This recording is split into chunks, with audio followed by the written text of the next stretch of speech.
Hello friends, स्वागत है आपका मेरी एक और नई वीडियो के साथ, जिसमें हम पढ़ेंगे उच्च पुरापाषाणकालीन संस्कृति।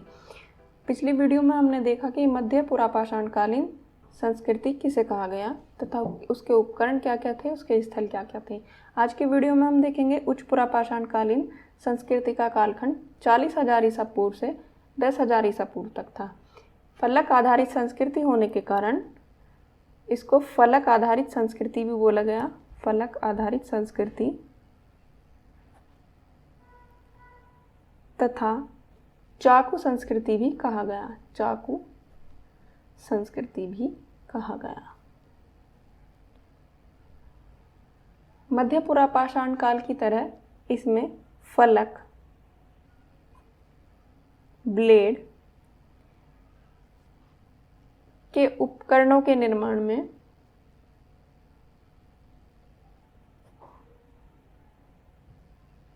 में वही चट, जैस्पर, फ्लिंट आदि बहुमूल्य पत्थरों का उपयोग किया गया। बहुमूल्य पत्थरों का उपयोग किया गया। जब हम इसके स्थलों की बात करेंगे तो उच्च पुरापाषाणकालीन स्थल की जब हम बात करेंगे, पुरापाषाणकालीन स्थल, तो उसमें हम झारखंड की जब बात करेंगे तो उसमें सिंहभूमि की बात करेंगे। झारखंड में हम सिंहभूमि को देखते हैं।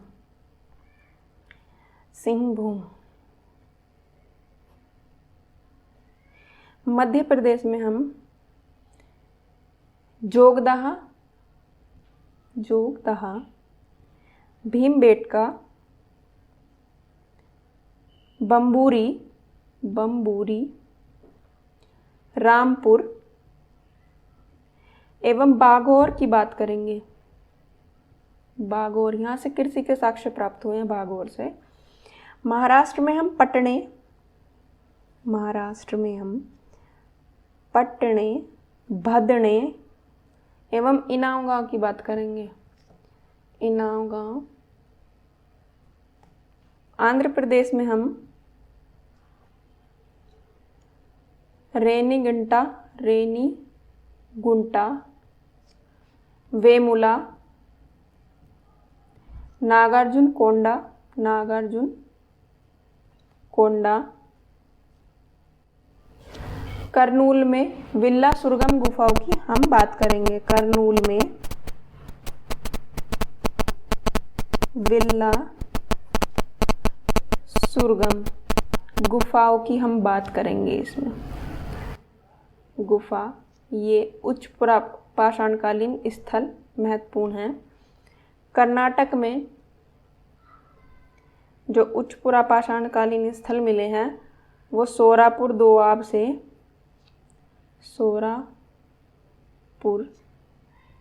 दोआब में सालवादगी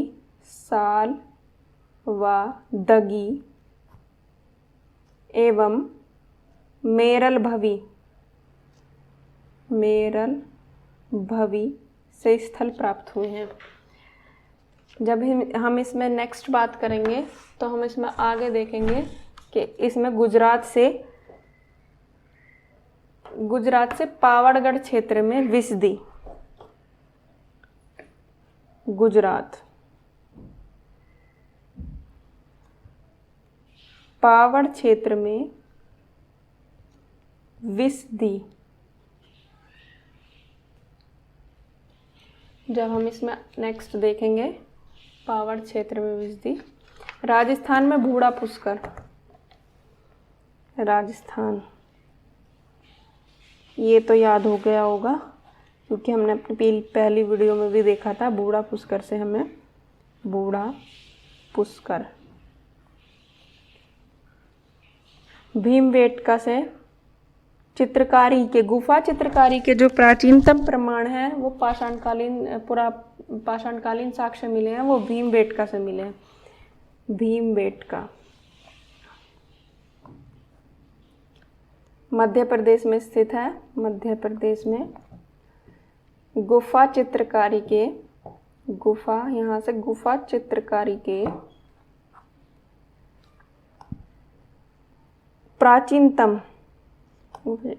प्राचीनतम साक्ष्य मिले हैं।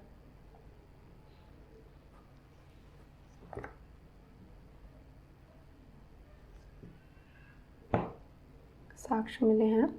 भीमबेटका से गुफा चित्रकारी की जो शुरुआत है वो उच्च पुरापाषाण काल से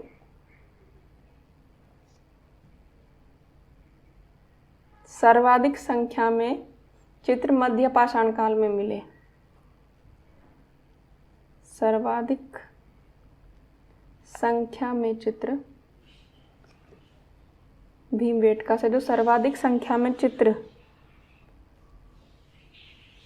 जो मिले हैं वो मध्य पाषाण काल से मिले हैं। मध्य पाषाण काल, इसको हम नेक्स्ट वीडियो में देखेंगे मध्य पाषाण काल क्या है, से मिले हैं, उसके स्थल क्या क्या है महत्वपूर्ण। आंध्र प्रदेश की जब हम बात करते हैं तो आंध्र प्रदेश की जब हम बात करते हैं तो उसमें वेटम चेरला के पास स्थित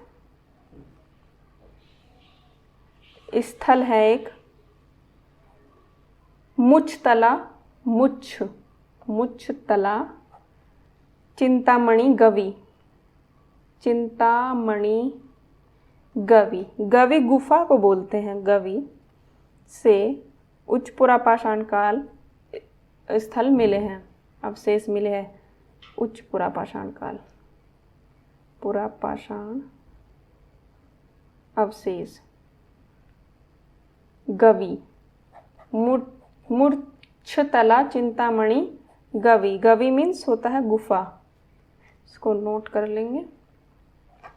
स्थानीय भाषा में गवि बोला गया गुफा को।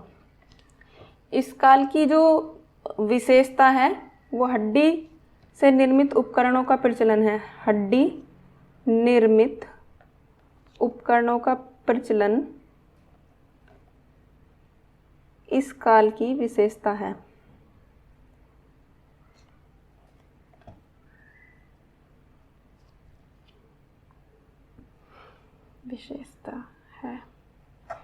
ये जो मूर्छतला है, मूर्छतला यहाँ से सर्वाधिक संख्या में आंध्र प्रदेश के मूर्छतला गवि से शैलाश्रय मिले हैं।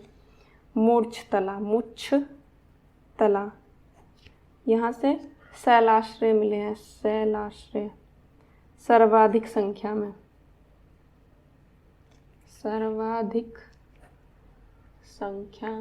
में। हड्डी से निर्मित जो मातृ देवी की प्रतिमा उत्तर प्रदेश की बेलन घाटी में इलाहाबाद में स्थित लोदा नाला से प्राप्त हुई है। ये दुनिया की प्राचीनतम अस्थि निर्मित मातृ देवी की मूर्ति, इसको देखेंगे। दुनिया की प्राचीनतम अस्थि निर्मित मातृ देवी की मूर्ति लोदा नाला को याद रखेंगे। मूर्ति हड्डी निर्मित प्रतिमा मातृ देवी की, ये सभी देख सकते हैं। हड्डी निर्मित मातृ देवी की प्रतिमा, ये उत्तर प्रदेश बेलन घाटी में स्थित, बेलन घाटी इलाहाबाद में लोहदा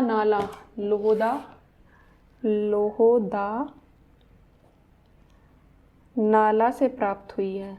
एग्जाम के दृष्टिकोण से ये क्वेश्चन बहुत ज़्यादा महत्वपूर्ण है। लोहदा नाला से प्राप्त हुई है।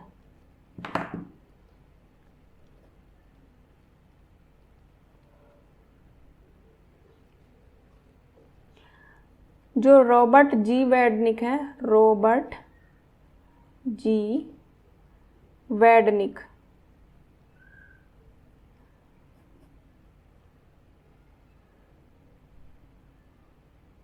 इसे उच्च पुरापाषाण काल का इसको प्रतिमा को, ये जो यहाँ से ये मिली है क्षतिग्रस्त, ये जो प्रतिमा मिली है इसको क्षतिग्रस्त हड्डी बर्छी सिर कहते हैं। हड्डी बर्छी सिर बताया है। महाराष्ट्र के पटने से, महाराष्ट्र पटने, यहाँ से शुतुरमुर्ग के अंडे, शुतुरमुर्ग के अंडे के खोल के टुकड़े से, अंडे के खोल के टुकड़े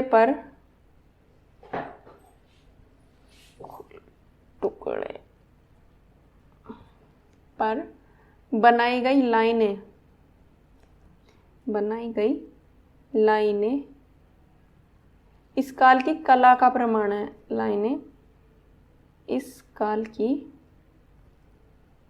कला, मतलब इस काल में कलाकारी भी होती थी, कला का प्रमाण है। शुतुरमुर्ग के अंडे पे जो कलाकारी की गई है वो महाराष्ट्र के पटने में की गई है। तो ये क्वेश्चन एग्जाम के दृष्टिकोण से बहुत महत्वपूर्ण हो जाता है। भारत में उच्च पुरापाषाण कालीन के स्थल के अवशेष जो हैं वो बेलन घाटी उत्तर प्रदेश एवं सोन घाटी में अनेक उच्च पुरापाषाण कालीन स्थल मिले हैं। उच्च पुरापाषाण कालीन स्थल मिले हैं। बेलन घाटी में, इलाहाबाद में, बेलन घाटी इलाहाबाद, चौपानी, इलाहाबाद के चौपानी मांडो स्थल है, एक चौपानी मांडो। यहाँ से उच्च पुरापाषाण काल से लेकर नवपाषाण युग के, उच्च पुरापाषाण से नवपाषाण तक के स्थल मिले हैं। पाषाण युग के अवशेष प्राप्त होते हैं चौपानी मांडो से। ये नवपाषाण काल में भी हम पढ़ेंगे चौपानी मांडो को। चौपानी मांडो जो स्थल है बेलन घाटी में, इलाहाबाद में, ये नवपाषाण काल में। आंध्र प्रदेश की जब हम बात करते हैं, आंध्र प्रदेश जब हम इसकी बात करते हैं तो इसमें करनूल में स्थित विलासपुर यहाँ से प्राचीनतम चूल्हे के साक्ष्य मिले हैं। विलासपुर से प्राचीनतम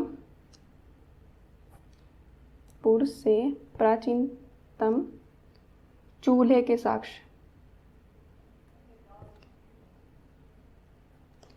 और करनूल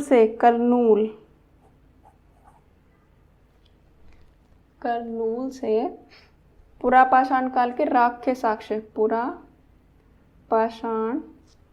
कालीन राख के साक्ष्य मिलते हैं। अब जल्दी से हम उच्च पुरापाषाण काल की कुछ विशेषताएं देख लेंगे। ये नए चकमक उद्योग की स्थापना, उच्च पुरापाषाण कालीन पुरापाषाण की विशेषता, इसमें नए चकमक उद्योगों का स्थापना हुई। नए चकमक उद्योग की स्थापना उच्च पुरापाषाण काल में हुई। आधुनिक होमो सैपियंस वाला जो मानव है, आधुनिक स्वरूप मानव वाले मानव होमो सैपियंस